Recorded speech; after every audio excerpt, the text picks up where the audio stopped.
Penentangan di antara golongan yang benar dengan golongan yang salah sentiasa terjadi sehingga hari kiamat.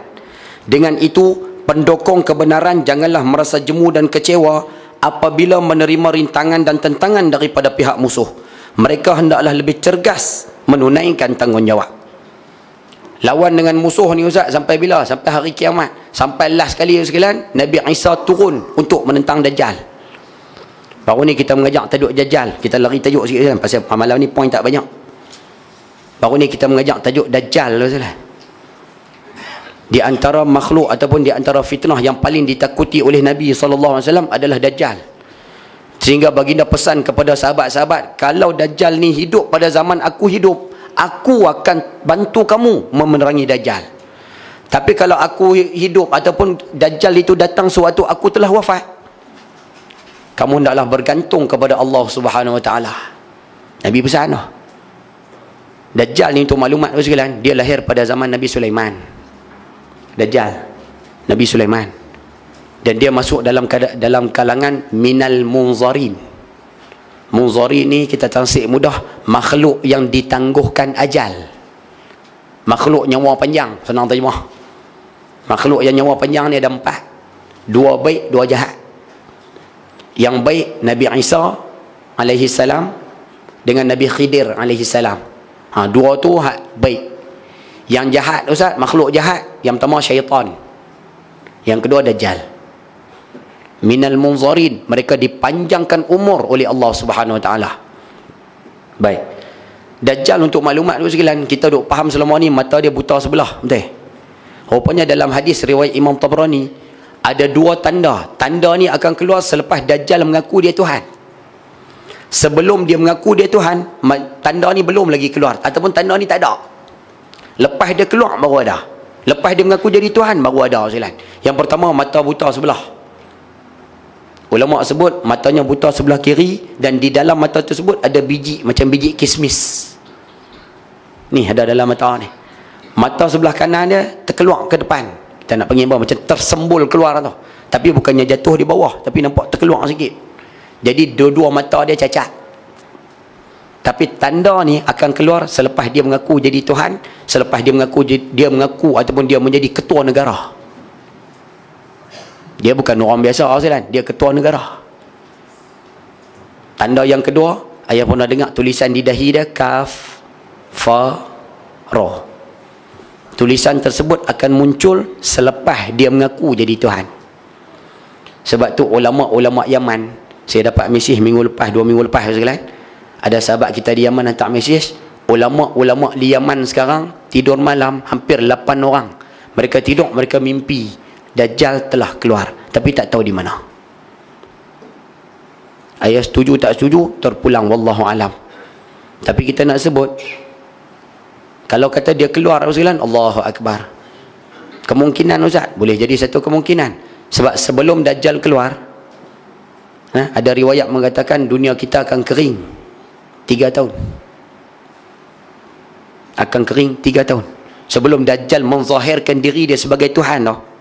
Sebelum Dajjal mengaku dia jadi Tuhan tau, dunia kita akan kering 3 tahun. Kering tu maksud dia Ustaz, kemarau. Tahun yang pertama hujan cuma turun 2/3. Makna daripada setahun 360 hari, hujan cuma turun 240 hari. Tahun yang kedua hujan akan turun 120 hari. Tahun yang ketiga hujan tak turun langsung. Yang kita takut sekalian, tahun ni seolah-olah wallahu alam lah, rasa-rasa macam tahun yang pertama daripada 3 tahun tu. Sebab tu kita boleh tengok hampir 4 bulan, hampir 3 bulan, banyak mana hujan turun sekalian. Hati sekalian, hati tu. Allahu Akbar. Ada satu hadis Nabi pernah sebut, kalau Dajjal keluar, Nabi pesan pada orang lelaki-lelaki, kalau boleh ikat bini dengan anak-anak di rumah. Sebab apa Ustaz? Sebab bini dengan anak-anak kita sekalian, dia akan cepat terpengaruh dengan Dajjal dah. Dia turun bawa syurga. Anak bini kita kira nak terpa api je. Kalau rasa susah nak faham Ustaz apa maksud Dajjal ni, mudah sekalian. Dia buat offer yang cukup besar. Tak payah susah. Contoh Jasko kan nak tutup, buat offer cukup besar. Berapa ramai dah anak kita pergi tu? Kah dalam ni pun pi juga ke macam mana? Menyenyet bakat pi saya. Kan Dajjal dia datang, dia offer syurga sekalian. Berkenjah bakat ikut. Jasko buat offer ya, berkenjah bakat pi. Allahu Akbar. Nabi kata, ikat anak, ikat bini kamu. Lepas ni saya pun nak kena ikat dah bini-bini saya. Tunggu kan? Baik. Dajjal dia keluar Ustaz, ada riwayat sebut dia akan keluar di Syam, antara Syam dengan Iraq, sebelah negara Arab lah. Dan dia akan bergerak ke seluruh muka bumi menaiki jet pejuang. Dia tak naik MH370. Dia naik jet pejuang. Jadi dia boleh pergi ke mana tempat atas muka bumi, melainkan Mekah, Madinah. Dua tempat dia tak boleh masuk. Ada malaikat yang menjaganya. Dalam hadis mengatakan, dia turun ke satu tempat tu sekalian, dia akan offer minta maaf. Dia akan suruh rakyat tempat tersebut mengaku diri dia sebagai Tuhan. Suruh orang kawasan tersebut mengaku diri dia sebagai Tuhan. Bila pok-pok tu mengaku, dia akan bagi. Nak hujan bagi, nak mewah bagi, nak kaya bagi, nak gelanggang futsal bagi, nak apa semua bagi. Hadis sahih riwayat Imam Muslim sebut, dia pergi ke tempat yang kedua, dia mai ke Tati. Dia mari ke Tati ni sekalian, orang-orang Tati semua marah ke dia, semua tak mau pada Dajjal. Hadis sahih riwayat Imam Muslim mengatakan, Dajjal akan berlalu dari tempat tersebut. Maksudnya dia balik. Dan esok kawasan tersebut, Tati tu akan jadi kawasan tanah licin tandus. Tidak ada tumbuhan yang hidup di kawasan tersebut. Cuba bayang sekalian, kawasan yang dia lari tu ataupun kawasan yang dia balik tu, kawasan tu jadi tanah licin tandus. Translate mudah, jadi padang jarak, padang terkukur. Agak-agak dia buat apa? Dia jadi ketua negara. Dia memiliki semua kelengkapan dunia. Hatta dia memiliki kuasa nuklear.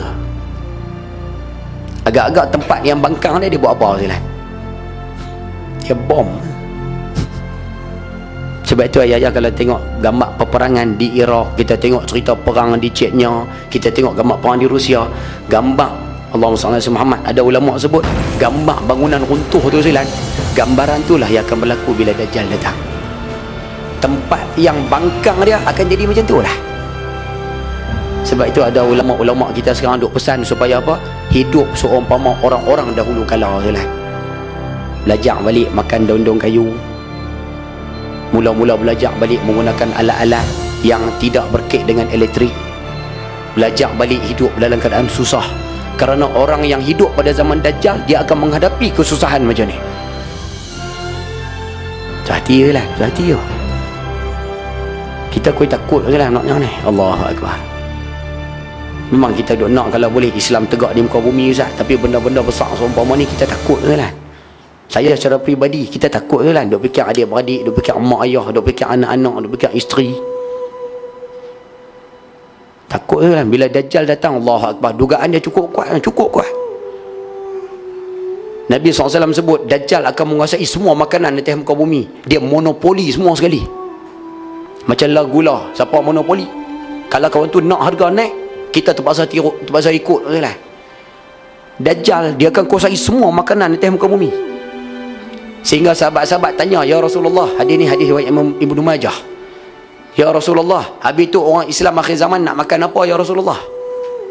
Baginda menjawab, orang Islam akhir zaman ketika itu akan bertahlil, la ilaha illallah, bertasbih, subhanallah, bertakbir, Allahu Akbar, beristighfar, astaghfirullahalazim. Zikir tu akan menggantikan makanan. Adakah zikir tu mengenyangkan? Tak kan? Tapi zikir tu akan membuatkan orang Islam pada akhir zaman tu sabar dengan kelaparan. Poin mudah kita sebut, akhir zaman memang lapar semua kan? Tu terjemah mudah. Siapa boleh tahan, alhamdulillah. Siapa tak boleh tahan dengan kelaparan tersebut, dia akan mula ikut Dajjal. Anak kita hari ni, daripada hidup dia sekalian, berapa kali dia puasa sunat?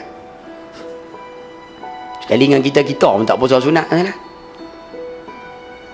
Takut-takut tu dia pakat menyengit dia ikut tu kan? Sehati lah, sehati. Faham ke saya duk cerita ni lah? Awak nampak senyap.